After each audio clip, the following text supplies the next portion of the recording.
Meus irmãos e minhas irmãs, mais uma vez estamos aqui para um videoaula de mais uma lição. Estudaremos hoje a lição de número 6, datada do dia 5 de fevereiro de 2023. O tema da lição: o avivamento no ministério de Pedro. Texto áureo está em Atos capítulo 2 e versículo 14. Pedro, porém, pondo-se em pé com os 11, levantou a voz e disse-lhes: Varões judeus e todos os que habitais em Jerusalém, seja-vos isto notório e escutai as minhas palavras. A verdade prática. A vida de um crente pode ser comparada entre o antes e o depois de um avivamento. Nossa introdução já começa dizendo exatamente sobre a vida de Pedro, que era antes um homem impulsível, falava através dos seus impulsos, voluntariosamente, e às vezes até espiritualmente débil. Mas depois a gente percebe um Pedro, depois do Pentecoste, transformado, revestido da unção, revestido de poder, com uma firmeza, com uma certeza, e agora sabendo do seu propósito, pelo qual ele foi chamado por Jesus. Pedro, antes do Pentecoste, é o primeiro tópico, o primeiro ponto, as duas atitudes de Pedro. Então, a primeira atitude que nós vemos aqui, antes de Pedro estar no Pentecoste, ou ter passado por ele, nós observamos que Jesus disse em Mateus capítulo de número 16, que dizem os homens ser o Filho do Homem? Então os discípulos começaram a responder essa pergunta de Jesus, dizendo: lá fora estão dizendo que tu és João Batista, porque João Batista falava com aqueles fariseus de uma forma repreensível, raça de víboras, quem vos ensinou a fugir da ira vindoura? Porque os fariseus, por mais que conhecessem as leis, a verdade, eles não as praticavam.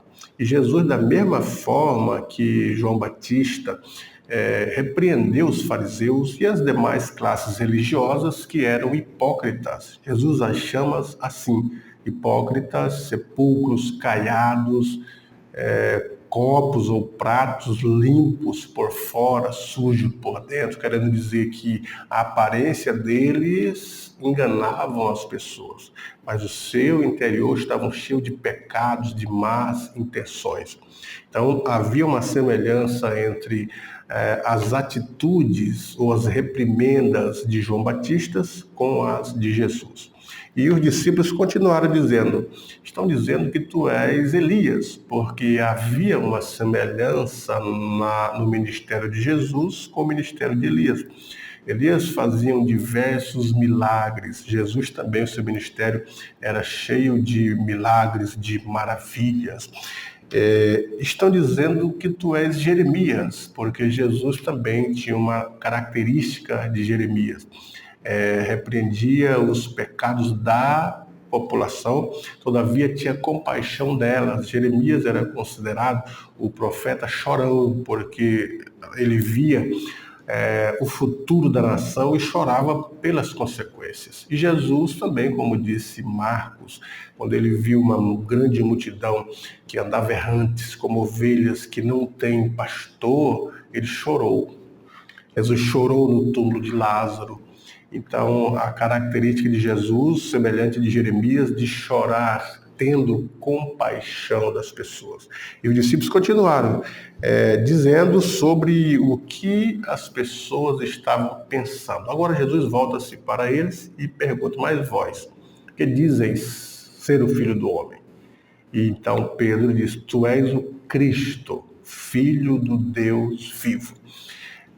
Antes de falar sobre essa atitude de Pedro, é importante dizer sobre o que Pedro estava dizendo. Ele diz: tu és o Christos, do grego, ungido, que no hebraico é a mesma palavra Messias ou Mexia, que significa ungido. E no Antigo Testamento, a unção era feita com óleo, óleo de olívia. Então eles espremiam a azeitona, primeiro o óleo era límpido e era feito para unção, e ungia-se os profetas, os sacerdotes, os juízes e os reis. E o Espírito de Deus se apoderava na vida dessas pessoas para que o profeta tivesse a habilidade de profetizar aquilo que Deus havia revelado. O sacerdote pudesse ministrar na unção do Espírito corretamente, obedecendo às leis cerimoniais. Os reis deveriam reinar de acordo com a cópia da lei que eles recebiam e tinha que ter uma cópia no seu trono. Os juízes julgarem segundo a reta justiça. Então essas pessoas que o Espírito se apoderavam dele. Se lembram de 1 Samuel 16, que quando Samuel ungiu a Davi, o texto disse que o Espírito de Deus se apoderou da vida de Davi. Então Pedro está dizendo isso, que tu és ungido, tu és o Messias, tu és o escolhido para vir com o teu ministério como profeta, e Jesus profetizou muitas coisas, como sacerdote, ele é o sumo sacerdote, como rei, ele reina a partir de agora em nossos corações e vai reinar, o seu reino vai culminar no milênio. E como juiz, ele julga as nossas ações, mas julgará, sentará no trono branco para julgar as pessoas que fizeram coisas reprováveis segundo as obras de Deus. Então Pedro estava dizendo isso, tu és o Cristo. E então Jesus disse, bem-aventurado, feliz és tu, Simão Bar-Jonas, Simão, filho de Jonas, porque não foi a carne nem o sangue, isto é, não é pelos teus próprios conhecimentos, pelas tuas próprias habilidades ou pelas tuas próprias competências que estás dando estas respostas, mas meu Pai te revelou. Então nós vemos a primeira atitude de Pedro aqui, mostrando o antes e o depois do Pentecostes, que neste momento ele estava sendo usado por Deus de uma forma que ele se deixou a usar, se entrega. E de repente nós vemos que imediatamente após este episódio, Jesus começa a descrever a sua missão, dizendo que ele deveria sofrer, deveria padecer nas mãos dos religiosos, mas que ele ressuscitaria no terceiro dia. E de repente nós vemos Pedro dizendo, Senhor, tem compaixão de ti, de modo nenhum te acontecerá isso, em Mateus 16, 22. E ali ele já estava sendo usado pelo inimigo, porque Jesus disse, para trás de mim, Satanás, que não me serve de escândalo, que me serve de escândalo, porque não compreende as coisas que são de Deus, mas só as coisas que são dos homens, em Mateus 16, 23.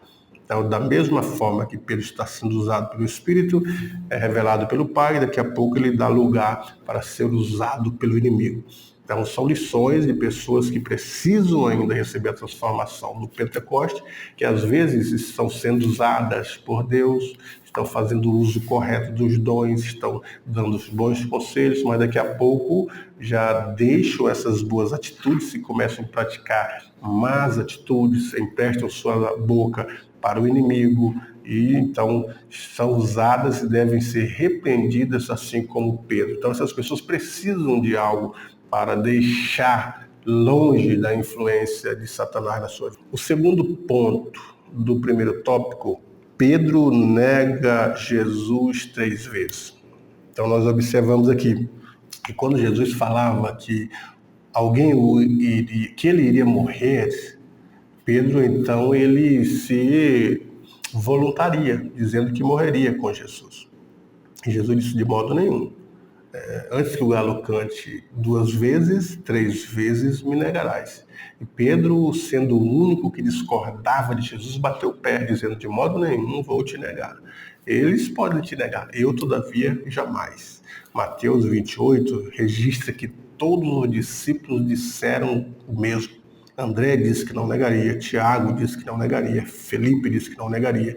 Todos disseram mesmo. Não podemos crucificar só Pedro aqui, porque os demais confirmaram que não negariam. Apesar de não ter negado, mas fugiram, deixaram Jesus sozinho, como Jesus havia dito, né? Prendei o pastor e as suas ovelhas ficarão dispersas. Eles negaram isto, mas de fato deixaram Jesus só. E então nós vemos na atitude de Pedro que ele negou Jesus primeiro para uma criada, depois negou para outra criada, e daqui a pouco para várias pessoas, inclusive começou a praguejar Jesus. Lucas nem quis dizer quais foram as palavras de praguejamento que ele pronunciou, porque de fato deveria ser palavras não pronunciáveis aqui, não recomendadas aqui. Mas mesmo que Pedro tenha negado Jesus, o texto de Lucas diz que Jesus olhou para Pedro, não um olhar de reprovação, não um olhar de revanchismo, de vingança, mas um olhar de eu te avisei, mas eu te perdoo. E a gente percebe isso na atitude de Jesus. Logo após as mulheres irem para o túmulo de Jesus com o intuito de deixar alguns perfumes ali, e Jesus aparecer para as mulheres, ele fez uma recomendação e disse: falai para os discípulos ficarem no cenáculo que eu os encontrarei. E ainda chamou elas e disse: e diga para Pedro, para que ele não falte. Olha só a atitude de Jesus. Se fosse nossa atitude, o que nós faríamos diante de alguém que nos negou? Se você tivesse uma festa e estivesse fazendo a lista dos seus convidados e se lembrasse naquele momento que tinha alguém que te maltratou, te negou, te desprezou, caluniou, qual que seria a tua atitude? Riscá-lo da lista de convidados. Porque de fato nós queremos pessoas que nos fazem bem, ou que retribuem o bem que fazemos. Mas no ministério de Jesus foi diferente. Ele queria Pedro, ele só cita Pedro, porque de fato ele queria conceder o perdão, como já havia concedido, e queria a transformação na vida de Pedro. Eu li um texto, não me lembro o autor, dizendo assim: não julguem as pessoas pelo pecado de ontem, porque você não sabe o que aconteceu entre ele e Deus hoje. Então não podemos julgar as atitudes negativas. Reprovar pecado é uma coisa, levar as pessoas à conversão, ao arrependimento é uma coisa, mas devemos ter cuidado de não descartar pessoas por causa de alguma falha, pois Deus pode restaurar espiritualmente o fracassado. Foi o que aconteceu com Pedro. Era para ele reprovar Pedro, tirar do ministério, mas do contrário, Jesus disse: apacenta os meus cordeiros. Pedro se tornou líder da igreja de Jerusalém, porque de fato passou pelo perdão, pelo arrependimento e pelo aprendizado e a transformação. E a experiência dele foi essa. Chegou a ser o pastor líder de Jerusalém. O segundo tópico, Pedro após o Pentecostes. O primeiro ponto, Pedro batizado no Espírito Santo. Então nós observamos o impacto de Pedro em Atos 2. O texto de Atos 2 diz que estavam reunidos no mesmo lugar e eram quase 120 pessoas, sendo que a princípio, quando viram Jesus ser assunto ao céu, foram mais de 500 irmãos que viram ele ser assunto ao céu e ouviram de Jesus que permanecesse em Jerusalém. Mas com o passar do tempo, apenas quase 120 estavam ali quando foram batizados. E Pedro era um deles. E Pedro foi batizado. E quando as pessoas vieram ver os batizados que falavam em línguas e começavam a questionar o que será isto que está acontecendo, ele levantou a voz e disse: o que está acontecendo é o que foi dito pelo profeta Joel: derramarei do meu espírito sobre toda a carne. E fez uma mensagem, uma pregação eloquente, e de fato esta pregação impactou os ouvintes que estavam ali observando e agora ouvindo a pregação e as explicações de Pedro. E o texto diz, quase 3.000 almas foram batizadas, em Atos 2:41. Quase 3.000 almas foram batizadas. Então nós vemos um Pedro agora diferente, um Pedro que não correu da realidade, que não negou Jesus, mas pregou a Jesus e este crucificado. E o resultado foi quase 3.000 almas. O segundo ponto, do segundo tópico, Pedro e a cura do coxo. Pedro continuou seu ministério indo orar juntamente com João. E eles estavam indo para o templo quando um paralítico, um coxo que estava diante da porta formosa, pediu esmolas para Pedro e para João. E Pedro disse, nós não temos prata, não temos ouro, não temos recursos financeiros, mas o que nós temos, nós te damos. E ordenou, levanta, em nome de Jesus. E o coxo foi curado. Uma maravilha aconteceu ali. E a multidão que costumeiramente via o coxo pedindo esmolas e o conheciam de longos anos, viram ele agora curado. Perguntaram para ele quem foi que fez isso. E ele, gozando perfeita saúde, falou de Pedro e de João. E agora nós vemos o resultado. Quase 5.000 almas ouviram de novo Pedro falando de Jesus, destemidamente, encorajadamente, sendo testemunha de Jesus, agora transformado depois do Pentecoste, e aceitaram Jesus quase 5.000 almas, com quase 3.000 almas, com quase 120. A igreja estava grande, estrondosa, magnífica com a mensagem do Evangelho e as pessoas sendo impactadas pelas obras do Espírito Santo através dos discípulos que foram transformados. E o ministério de Pedro foi avivado, como diz aqui o terceiro tópico, Pedro avivado em outras ocasiões. Então nós observamos na vida de Pedro que a continuidade das maravilhas do Espírito de Deus estava sobre a vida de Pedro. Nós vemos um fato que Pedro foi preso, ele e João, e foram levados diante do Sinédrio. O Sinédrio era composto de 70 pessoas que tinham o poder de julgar, de absorver. E ele, diante do Sinédrio, ele não temeu, ele não negou a sua fé e o nome de Cristo. Mas ele estava convicto agora. Antes ele havia negado Jesus, mas agora ele convicto da obra de Deus, da ressurreição e a sua fé bem eficaz. E perguntaram, vocês estão pregando em nome de quem? E esses sinais que vocês fazem é em nome de quem? E agora Pedro disse com autoridade, nós estamos pregando e fazemos milagres na autoridade do nome de Jesus Cristo. Em nome de Jesus Cristo. E Pedro e João sofreram açoites por falar no nome de Jesus. Era expressamente proibido pregar o Cristo. Mas eles não se deram por vencidos. Eles continuaram falando em nome de Jesus. E acontece que o Sinédrio liberou eles, não deixou presos, mas fez uma recomendação, que não se falasse mais em nome de Jesus.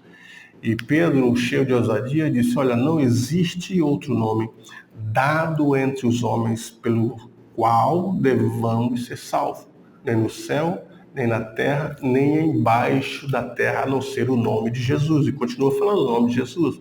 E ainda saiu regozijando, porque sofreram um pouquinho pelo nome de Jesus, sendo que Jesus sofreu muito mais por eles. Então esta era a atitude e o ministério de Pedro perante a sociedade de Jerusalém. Em Lida houve um grande avivamento quando Pedro chegou ali, porque um homem chamado Enéas, que estava paralítico há 8 anos, Pedro chegou e disse, Enéas, Jesus Cristo te dá saúde. E o homem, então, foi curado e as pessoas se maravilharam com os milagres que procediam através do ministério de Pedro.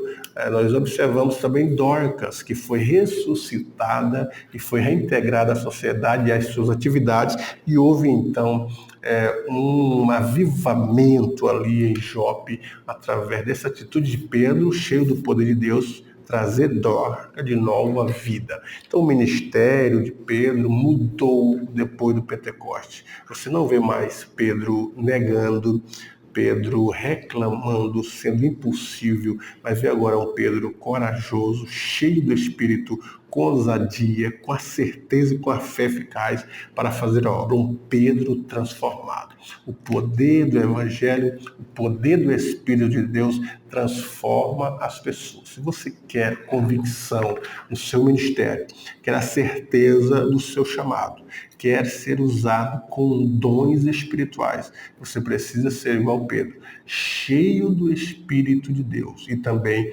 transformado pelo poder do alto. O terceiro tópico da lição, a igreja de hoje e o avivamento do Pentecostes. E o primeiro ponto, a igreja atual e o Pentecostes.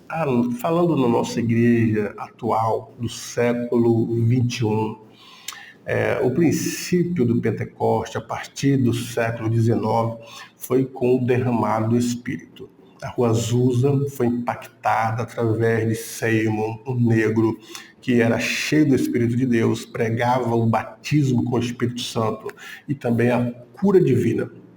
Muitas pessoas iam ouvir a mensagem do Evangelho. Seymour, que não era muito de falar, falava algumas palavras, sentava com a cabeça entre os joelhos, cheio do Espírito de Deus, e Deus começava a batizar as pessoas, e as pessoas falando em línguas, e outras eram curadas, e o mover do Espírito Santo se estendiam sobre a igreja e posteriormente sobre a sociedade de Los Angeles.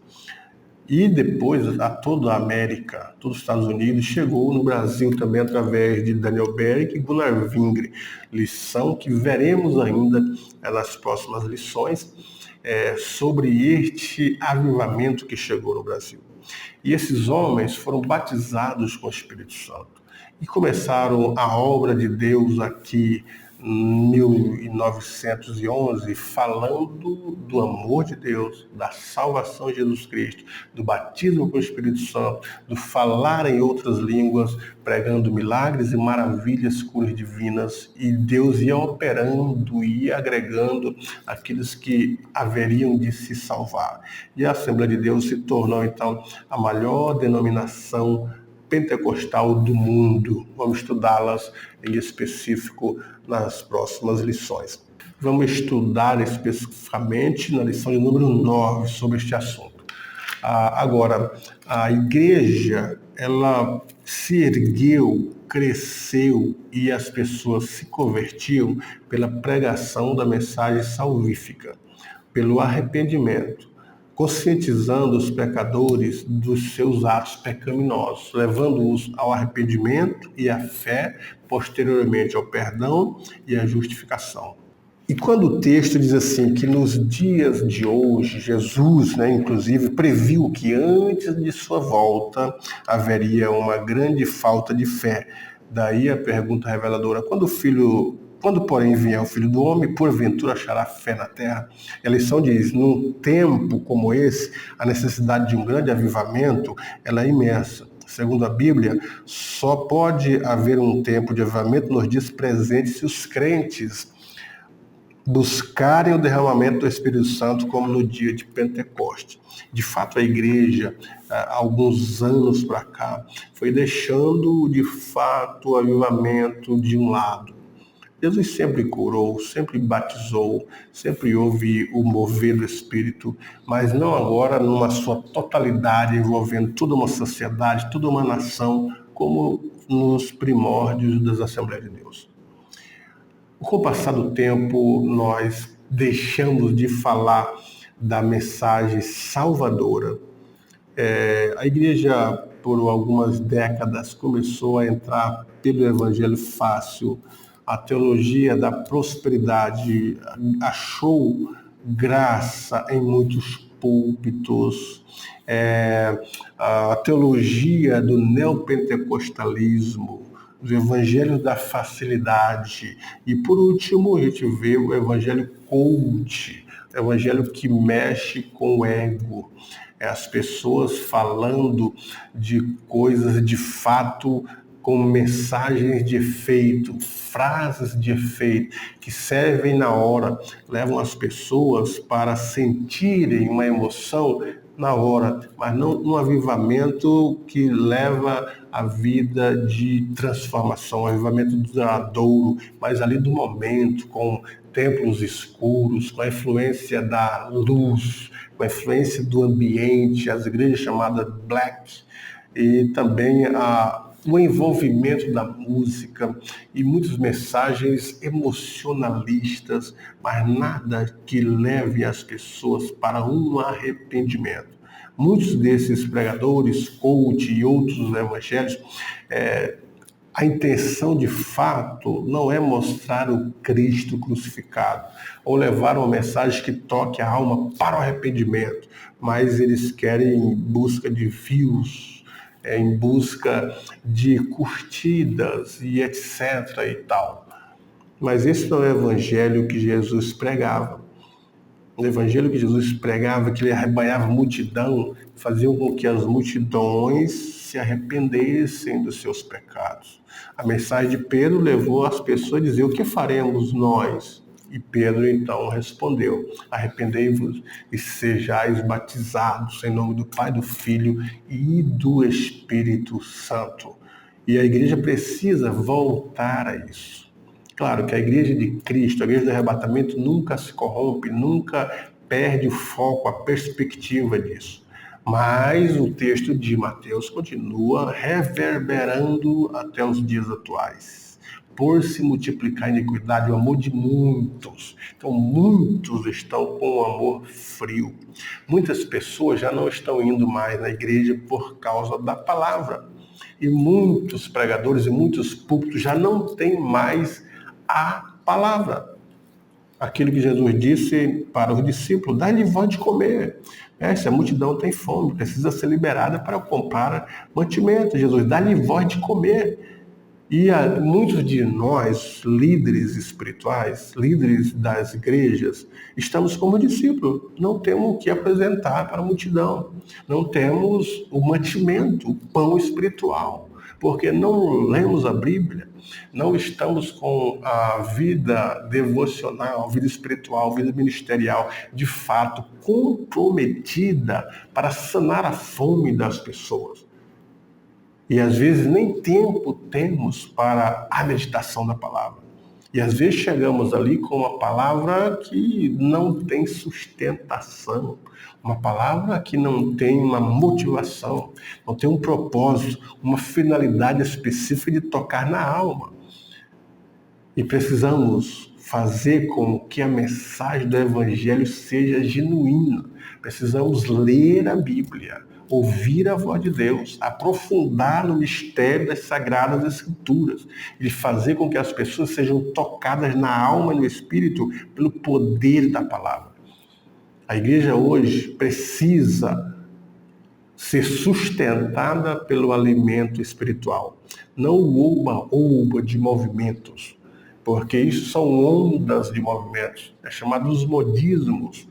Em certo período, as modas surgem arrebanhando grande multidão, fazendo grande promessa de mudanças financeiras, de riquezas, de prosperidades, de curas e etc., oferecendo uma vida fácil, céu na terra. São ondas que vêm e que vão. Mas que a mensagem genuína, essa faz com que as pessoas se arrependam e queiram a transformação do Evangelho. É disso que precisamos. Nós, obreiros, nós, líderes espirituais, precisamos tocar a alma das pessoas com a palavra como fazia Jesus. As palavras de Jesus, como 2 homens foram prender Jesus, ordenado pelo Sinédrio, e ouviram Jesus e disseram: nunca homem algum falou como este homem.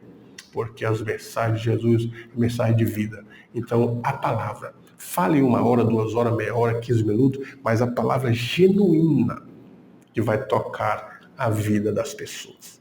O segundo ponto do terceiro tópico, tempos de multiplicação da iniquidade. É o tempo que nós estamos vivendo hoje. Os últimos dias, quando começou os últimos dias? O escritor aos Hebreus, no capítulo 11, fala: havendo Deus antigamente falado aos pais pelos profetas, a nós falou nesses últimos dias. Os últimos dias começam com o Filho. Já estamos aí há mais de 2000 anos dos últimos dias. Então, nesses últimos dias haveria um tempo de multiplicação da iniquidade. Por se multiplicar a iniquidade, o amor de muitos, não há bem que não é de todos, esfriará. E nós vemos essa multiplicação da iniquidade, a imoralidade sexual, o desprezo pelo menos favorecido, o amor esfriando, as pessoas preocupando mais consigo do que com os outros, as pessoas querendo o benefício próprio, já não sentem a afetividade e uma série de outras coisas, a depravação moral, a corrupção e tantas outras coisas têm levado ao esfriamento. A igreja deve estar avivada da mesma maneira que o apóstolo Pedro estava quando desempenhou seu ministério em Atos. É o avivamento da igreja pregando constantemente que vai fazer com que venha o avivamento através da palavra e da oração. Não são apenas modismos que levará ao avivamento. Não são métodos extra-bíblicos. Não são coisas, prédios, pregadores, luzes, cantores e outras coisas que as pessoas trazem como apetrechos em busca de um avivamento que vai fazer com que a igreja seja avivada. O avivamento é pela palavra, pela oração, pelos dons espirituais, pela busca do Espírito da presença, que vão fazer com que as pessoas se avivam diante de Deus, busquem a transformação, vivam a palavra. O terceiro ponto, no terceiro tópico, a igreja será arrebatada. E ele traz o exemplo das virgens prudentes e das virgens loucas. As virgens prudentes tinham azeite, as virgens loucas não tinham. Então, a igreja que vai ser arrebatada é a igreja que tem o azeite, que tem o Espírito de Deus. A igreja que estará avivada, que tem vontade de estar nos cultos para ouvir uma mensagem de correção, de repreensão, ou de amor, ou de salvação. E essa é a igreja avivada que ora, que busca, que não se deixa levar pelos últimos acontecimentos, que não fica estagnada diante da política, diante da tecnologia, diante da sociologia, diante de qualquer outro movimento, mas que ela tenha certeza da sua vida embasada pela palavra de Deus. Então, essa igreja, quando ouvir o chamado do noivo, ela está avivada, está preparada. A igreja que tem o azeite, como as virgens, que tem a lâmpada para iluminar o caminho, ela tem o entendimento iluminado pelo Espírito. Ela tem o seu saber iluminado pelo Espírito, o seu discernimento iluminado por a luz que as virgens tinham. Qual que é a luz que nós temos? Nós estamos observando os últimos acontecimentos como sinais da volta de Jesus. E a igreja que tem esta iluminação da palavra na sua mente, através das lâmpadas do azeite do Espírito, ela está preparada, ela vai buscar, ela olha os últimos acontecimentos no cenário político, cenário religioso, cenário econômico, e vai dizer, é a volta de Cristo, e vou me preparar, ou estou preparada, e continuarei orando, continuarei avivada, continuarei lendo, aprendendo, estudando, pregando a tempo e fora de tempo, até Jesus voltar. Esta é a igreja do arrebatamento. E a conclusão diz que o ministério de Pedro mudou completamente após o batismo com o Espírito Santo. Antes Pedro era vulnerável, antes Pedro era de língua dobre, mas agora é um homem transformado, um homem que tem a sua sabedoria, é proveniente de Deus, a unção do Espírito de Deus, não tem mais dúvida no seu ministério, sabe o que quer, é um modelo de vida para um ministério avivado sob o poder do Espírito de Deus. Então vamos fazer como Pedro, alguém se estiver cocheando entre dois pensamentos, entre dois caminhos, busca o avivamento, busca o Espírito de Deus, e Deus te transformará, te abençoará, e as coisas para você melhorará cada dia mais. Portanto, para você, professor e professora, que você tenha neste dia uma boa aula.